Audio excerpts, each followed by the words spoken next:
The Zephyrians had perfected the art of invisibility over 10,000 years of evolution and technological advancement.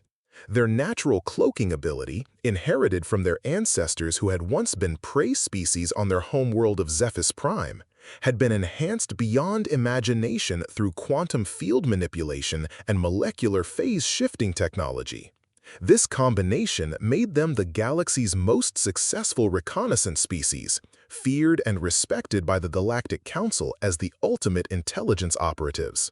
They had infiltrated 437 worlds across 7 galactic sectors, gathering intelligence on primitive civilizations without ever being detected. Their success rate was flawless, their methods unquestioned, their reputation unmatched. Commander Kekstool adjusted his personal cloaking field as he materialized on the observation deck of their most advanced stealth ship, Silent Whisper. The vessel itself was a masterpiece of Zephyrian engineering, its hull constructed from metamaterials that bent light, sound, and even gravitational waves around its structure. Through the transparent aluminum viewport, the blue-green marble of Earth hung before them like a pristine jewel against the infinite cosmic darkness, its single moon casting a pale glow across the Terminator line. Commander, his subordinate Velnara reported, her voice barely audible even to their genetically enhanced hearing. Preliminary long-range scans show the inhabitants are technologically primitive. No evidence of faster-than-light travel, no quantum detection arrays, no psionic dampeners, and certainly no stealth countermeasures. Their most advanced sensors operate on electromagnetic spectrum analysis, laughably basic by our standards. This should be our easiest survey yet. Kekstool's 3 eyes, arranged in a triangular pattern that gave him perfect depth perception and 340-degree vision, narrowed with satisfaction. His species had evolved these features specifically for reconnaissance work, and every successful mission validated their genetic superiority. Excellent. The Galactic Council will be pleased with our efficiency on this assignment. Begin standard infiltration protocol. We'll observe their major population centers, catalog their military capabilities, assess their technological development, and determine their potential threat level to galactic security. Estimated mission duration? Velnara asked, already preparing the deployment pods that would carry their operatives to the planet's surface. 3 solar cycles, maximum. These primitive humans won't even know we were here. Marcus Chen had always been sensitive to things others missed. As a child growing up in San Francisco's Chinatown, he'd known when his orange tabby cat, Mr. Whiskers, was hiding under the bed, could sense his little sister Lily sneaking up behind him during their elaborate games of hide-and-seek, and had displayed an uncanny ability to spot deer, rabbits, and even the most elusive mountain cats during family camping trips to Yosemite. His grandmother had called it lingun, intuition, while his friends simply joked that he had a supernatural sixth sense.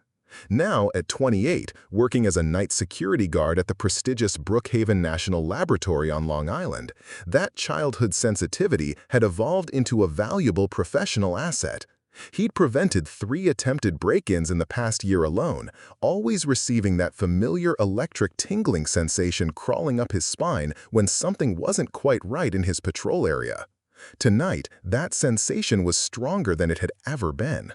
Marcus paused mid-step during his 2 a.m. rounds, his military-issued boots silent on the polished linoleum floor as he scanned the empty research wing corridor. The harsh fluorescent lights hummed their monotonous electrical song overhead, casting stark shadows between the numbered doorways that led to classified laboratories. Everything appeared completely normal. Sterile, quiet, undisturbed, but his skin crawled with the unmistakable, primal feeling of being observed by unseen predator eyes. "Hello?" he called out, his voice echoing off the institutional white walls. "Security?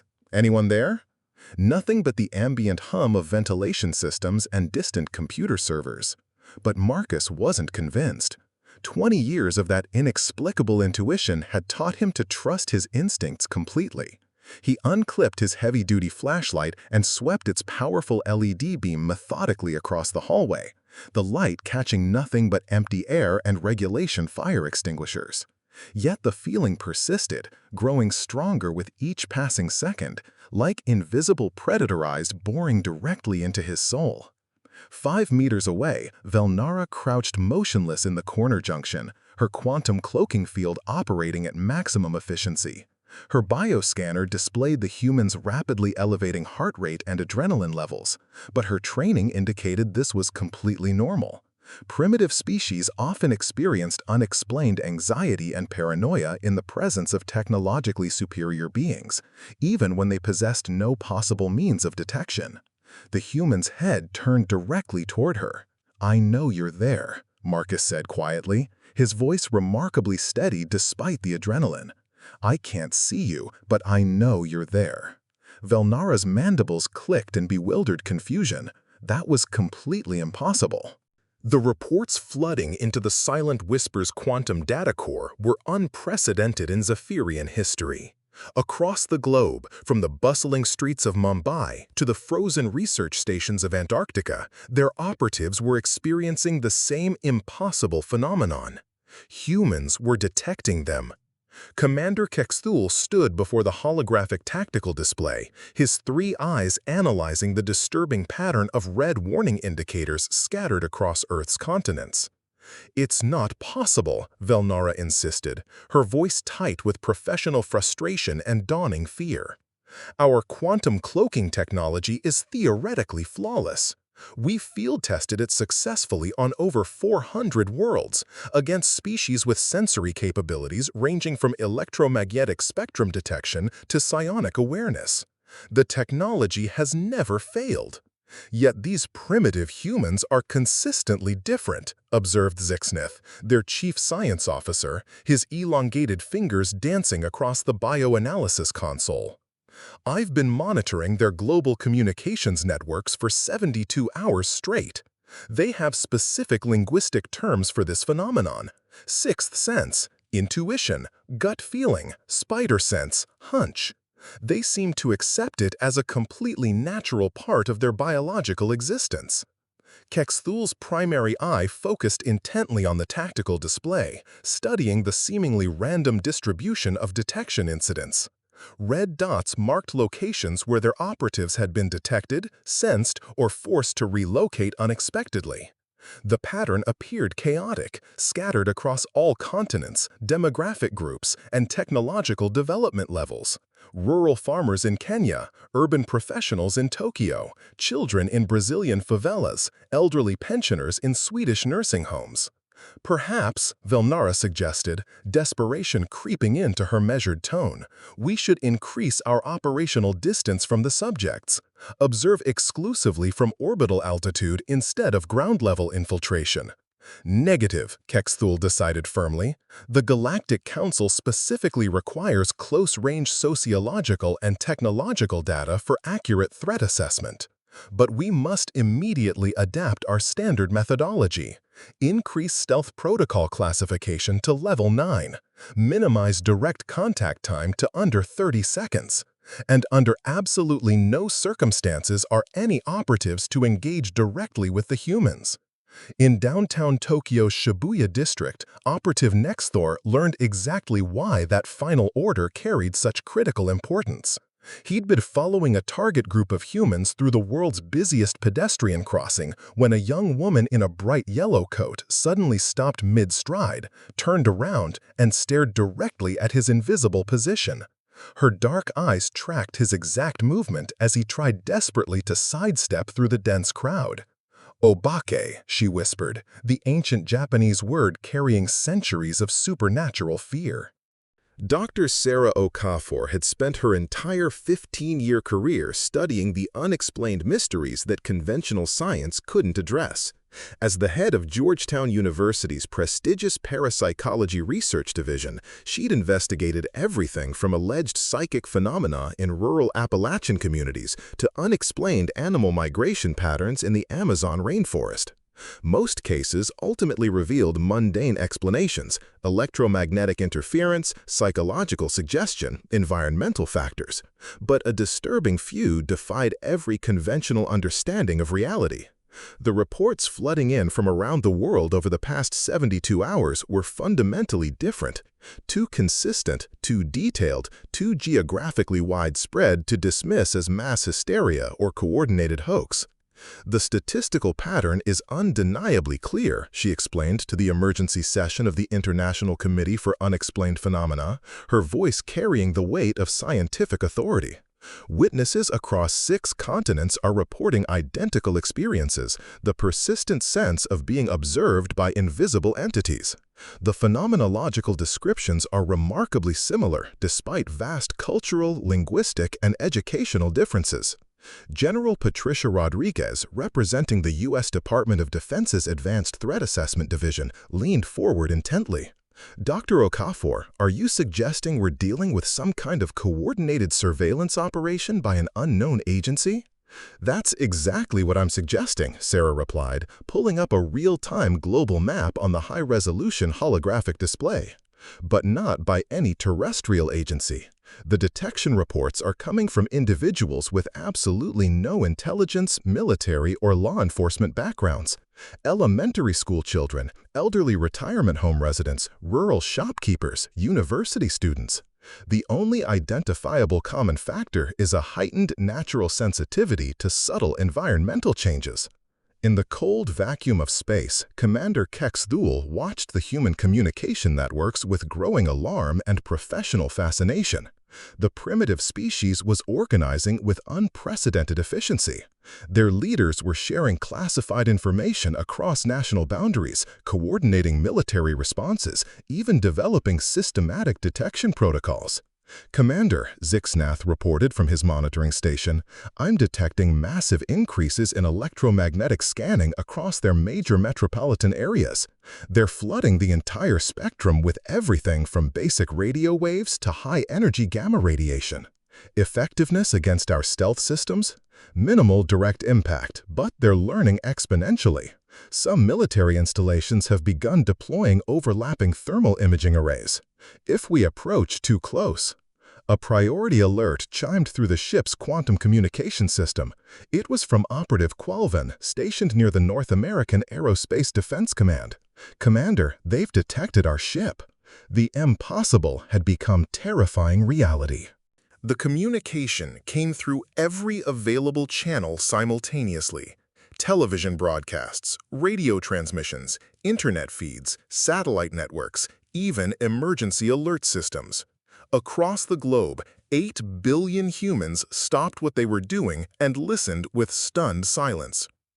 People of Earth, the voice began, speaking in perfectly accented English, Mandarin, Spanish, Arabic, Hindi, French, Russian, and dozens of other languages simultaneously. We are the Zephyrians. We have been observing your world for the past 73 Earth days.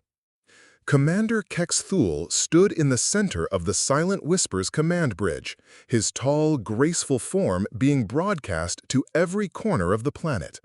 The decision to reveal themselves had not been easy, but it had become strategically necessary. We are explorers, not conquerors, he continued, his 3 triangular eyes reflecting ancient wisdom. Our species has traveled the galaxy for over 10,000 years, studying the development of intelligent life. We possess advanced technology that renders us invisible to most species, allowing us to observe civilizations without interfering with their natural development. On Earth, billions of humans watched their screens in a mixture of terror, wonder, and fascination. However, your species has demonstrated an ability that we have never encountered in our extensive galactic travels. You can sense our presence despite our most advanced concealment technology. This is not a failure of our systems. It is an extraordinary capability unique to humanity. In the Emergency Command Center buried deep beneath the Pentagon, General Rodriguez exchanged meaningful glances with Dr. Okafor. They had prepared contingency plans for countless scenarios, but an alien civilization simply explaining themselves with diplomatic courtesy had not been anticipated. We have observed your species carefully, Kexthul continued. In that time, we have learned much about your world. Your technology is primitive by galactic standards, but your intuitive abilities are absolutely unprecedented. More importantly, you have retained something that most species lose as they develop advanced technology. You have maintained your connection to the subtle quantum energies that permeate the universe. Velnara monitored the human communication networks as the commander spoke. The primitive species was reacting with surprising calm and curiosity. We have a proposal. The test site was established in Nevada's remote Mojave Desert, far from major population centers but close enough to military installations for security oversight. Representatives from every major nation had gathered to witness what the Zephyrians called the final demonstration. Dr. Okafor stood with the international delegation, watching as the alien ship descended from orbit. The silent whisper was breathtaking in its otherworldly design, all flowing curves and crystalline surfaces that seemed to bend starlight around them. The test parameters are simple, Commander Kexthul explained as he stepped from the ship, his form finally visible to human eyes. He was tall and graceful, with iridescent skin that shimmered with its own internal light. We will demonstrate our stealth capabilities against your most advanced detection systems. If you can locate us, you pass. If not, we recommend to the Galactic Council that humanity remain isolated for another millennium. General Rodriguez nodded grimly. And if we succeed? Then we discuss humanity's introduction to the galactic community. The test began at dawn. 5 Zephyrian operatives activated their quantum cloaking systems and dispersed across the 20-square-kilometer test zone. Satellites, radar arrays, thermal sensors, electromagnetic scanners, and every detection method Earth's combined military could deploy swept the area continuously. For 6 grueling hours, the advanced technology found absolutely nothing, but the humans did. Marcus Chen, now part of Dr. Okafor's special task force, stood on a rocky ridge overlooking the test site. Beside him, Sarah Runningbear, a Navajo tracker who had been detecting invisible spirits since childhood, pointed toward an seemingly empty patch of desert scrubland. 3 of them, she said quietly, moving northwest, staying low behind that rock formation. 2 more, called out Yuki Tanaka, a Japanese artist whose supernatural sensitivity had made her paintings legendary, east of the communications tower. Around the perimeter, dozens of humans with the inexplicable gift called out positions, directions, and movements with startling accuracy.